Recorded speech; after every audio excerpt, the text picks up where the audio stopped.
Hello and welcome back to Level Up with Loraine. I am your host, Loraine, and if you are a loyal listener and you're back, welcome back. And if you're new, well, I'm very glad that you're here today, and I'm excited for you to hear what I have to share. So without wasting time, grab a drink of your choice, sit back, relax, and let's get into it. Today I'll be talking about comparison. Comparison is the act of evaluating two or more things to identify their similarities and differences. In human behavior and psychology, comparison often means evaluating yourself in relation to others. So, assessing their successes against your successes, their appearance against your appearance, their lifestyle, their skills, or their achievements against your own. There are different types of comparison, right? There is upward comparison. That's the first one. This is when you look at someone you perceive as better off than you in some way. And this can be inspiring depending on how you look at it. This can be inspiring. It can motivate you. It can create a goal for you to try and attain.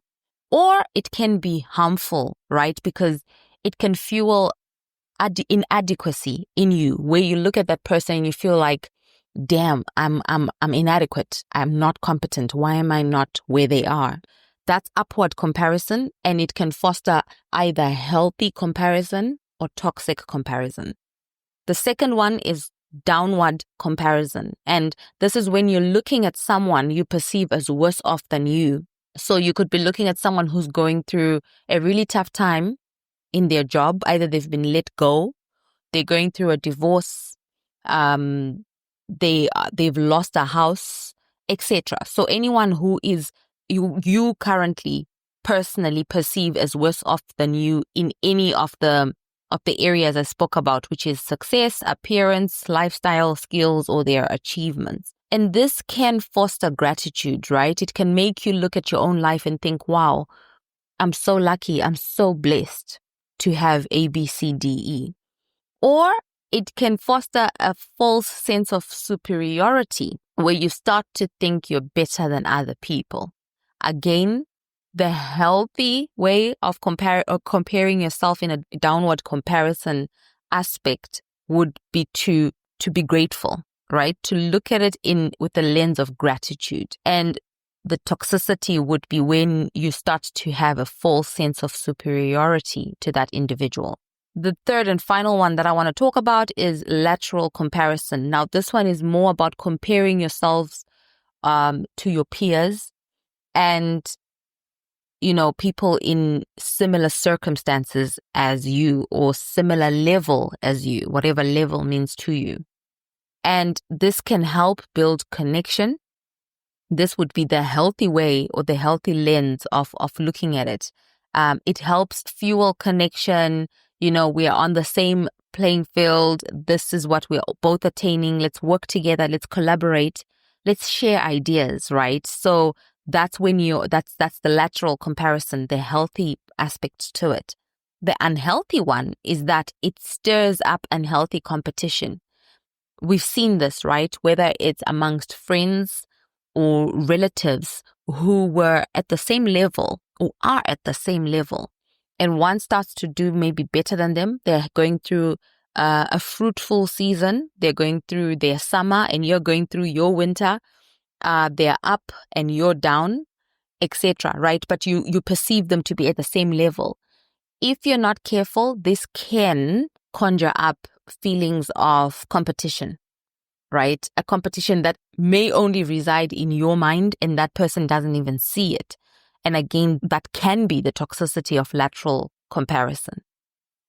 So with that, I want to use today's episode to just flesh out more of the good and bad examples of comparison. Because comparison in and of itself is not bad, right? When done consciously and constructively, it can fuel growth. So, it can help you set goals and meet them, right? It can offer you perspective in terms of how you do things, how you approach problems, how you approach anything really in comparison to the person that you're looking at. And it can offer you a different perspective, and that's healthy. And it can push you, towards excellence and great achievements and attainments. The key difference is the how and why you're comparing. So here is some healthy, beneficial examples of comparison. We've spoken about growth. That's the first thing. So benchmarking for growth.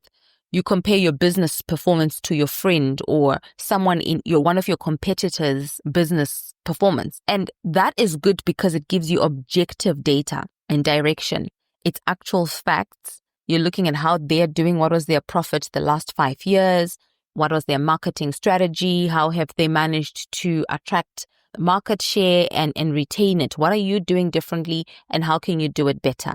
That is healthy because it's objective. You're not comparing to feel inferior, but to refine your strategy or to improve your outcomes. And you can apply this in any aspect of life. It doesn't have to just be business. It can be marriage. It can be friendships. It can be your relationship with your children, with your parents, with your siblings, etc. The second example I want to share with you of why comparison can be healthy and beneficial is that you're learning from role models. So when you observe a respected somebody in your life and how they navigate challenges, how they communicate effectively, and you take those lessons and you apply it to your own leadership style, that's healthy and that's beneficial for you. You're looking at that person as a role model and less as competition or as someone who is going to stop you from succeeding. And why it's good is you're using comparison to learn, not to shame yourself. And it can accelerate personal or professional development when you look at someone as a role model. So that's again another example of healthy comparison.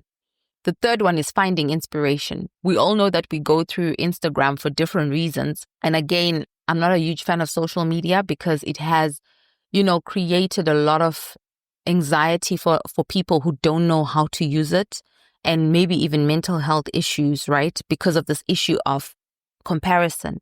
But the good part of it is you can find inspiration on social media. If you're scrolling on Instagram, on Pinterest, on Facebook, and you see ideas of how someone did their 40th birthday, ideas of how someone celebrated their husband or their child, ideas of how someone traveled to a certain destination that's on your bucket list, what airline they used, what places they visited. I do that a lot, right? There's certain people I follow on social media, primarily because I know they like to travel. I like to travel. Where did they go? Which places did they enjoy? Where did they go and eat? So that I make sure that my itinerary is also rich and is fun. So seeing someone else's story motivates you to curate your own story and to refine your own strategy or journey.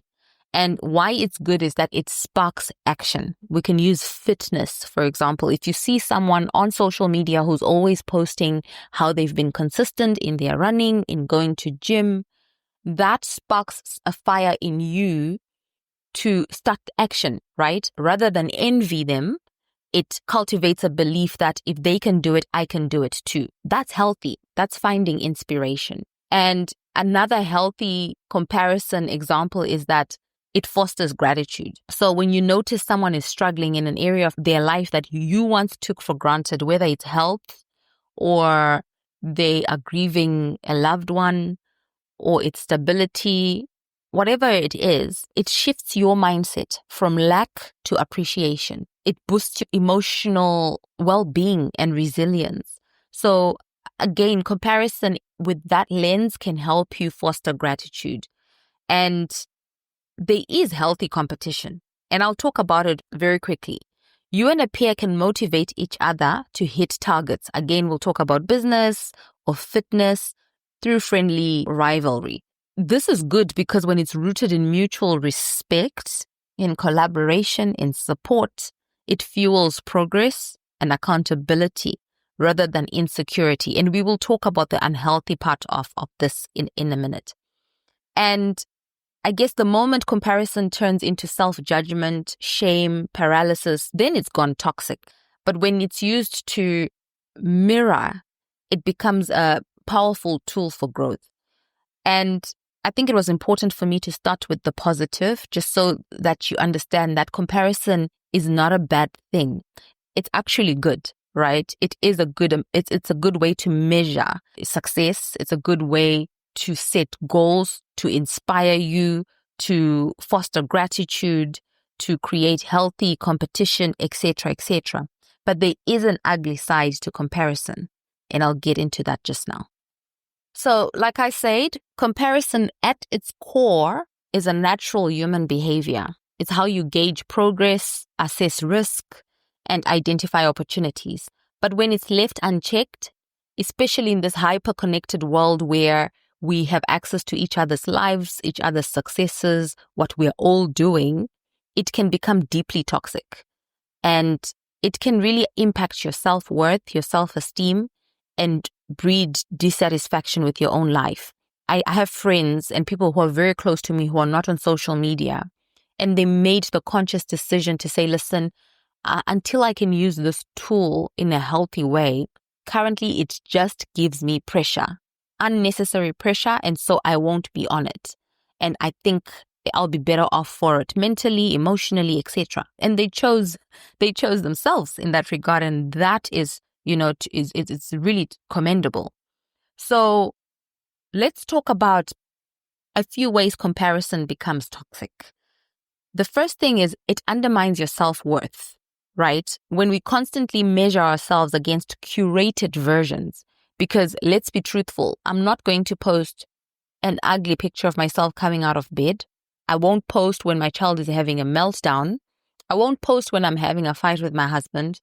I'm not going to post when me and my friend are not getting along. I'm going to post a curated version that I feel is aesthetically pleasing, right? And people will like and comment on. That's just what it is. You want to post the best version of yourself.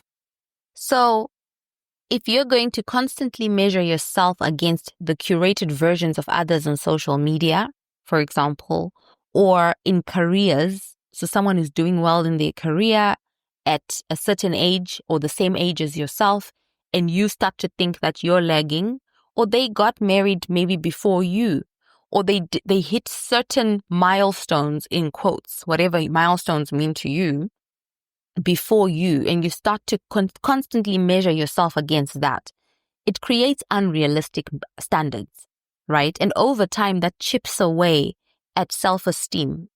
It chips away at the fabric of who you are, making it harder to appreciate your own journey and your own uniqueness. So the toxic thought would be, for example, they're younger than me and more successful than me. I'm falling behind. Or, oh my gosh, she posted, she's traveled, she's in another part of the world. How come I haven't traveled, right? Their path is not yours. Your path is not mine.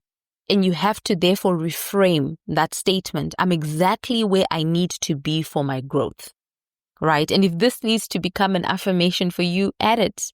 For those who haven't listened to the affirmation podcast, I would implore you to listen to it. It's very important, and it would help with self-worth, self-esteem, etc. But you have to reframe when you look at people and you see it as undermining yourself. It chips away at your self-worth. You have to reframe it to their path is not mine. I'm exactly where I need to be for my growth. My time will come. etc. etc. Now, another way that comparison becomes toxic is it fuels imposter syndrome, especially in high achieving environments, whether it's at work, and it's usually at work, right? Comparing yourself to other people that can make your own achievements seem like they're small. They can seem like they're fraudulent, as if you don't know what you're doing, or they're not earned, right? You start believing that you're not good enough, even when you're doing just fine. So constant comparison in such environments can make you undermine your own success, and it fuels imposter syndrome. The third thing is it distracts from purpose. Now, ideally, we are all walking in our purpose. That's the ideal state where we all understand why we are on this earth, what your purpose is. And once you do that, you understand the journey, you understand God's timing, right? And you are at peace with that. Now, constant comparison shifts your focus outward instead of inward. Because now instead of asking, what do I truly want that is aligned to my purpose, you begin chasing what seems impressive, what you envy, and often at the cost of your own values and goals. And that's not good, right? It's not ideal. So it distracts from your purpose. It breeds envy and resentment is the fourth thing. Rather than inspiring admiration or motivation, I admire her so much. I'm so inspired. She needs to tell me how she lost that weight, right? So rather than being inspired, unchecked comparison often leads to envy.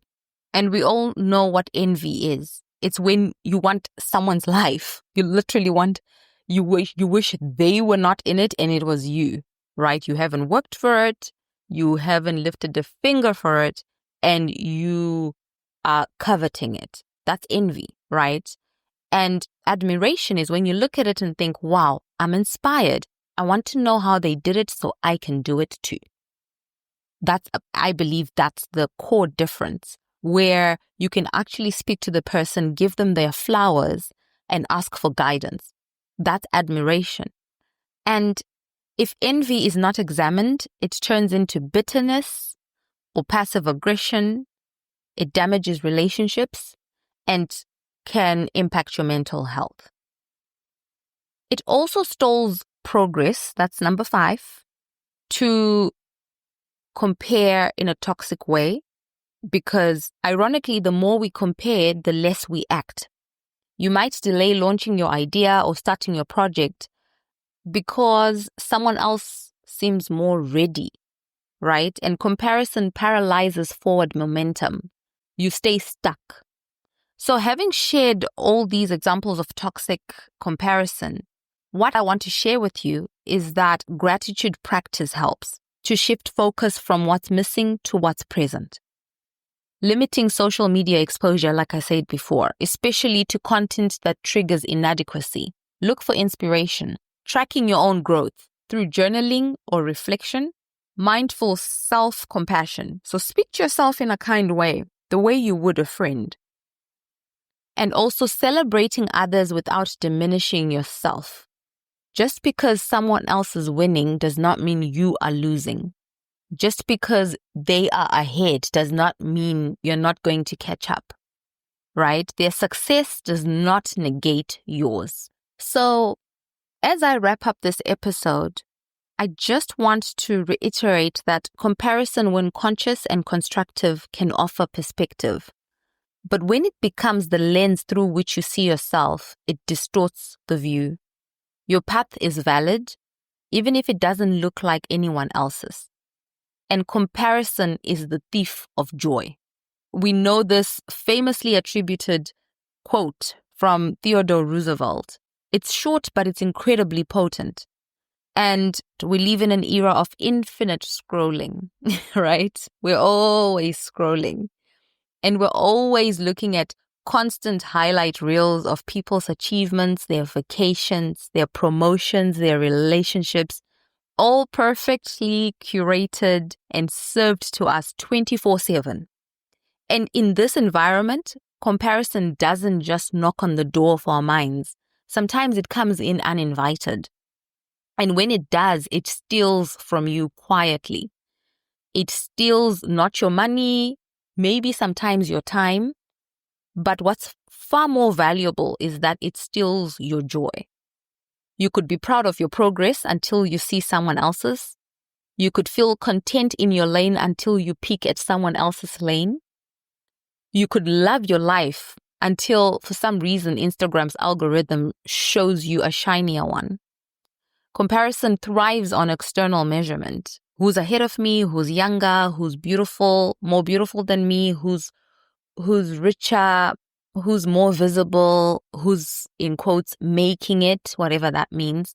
But joy thrives on internal alignment.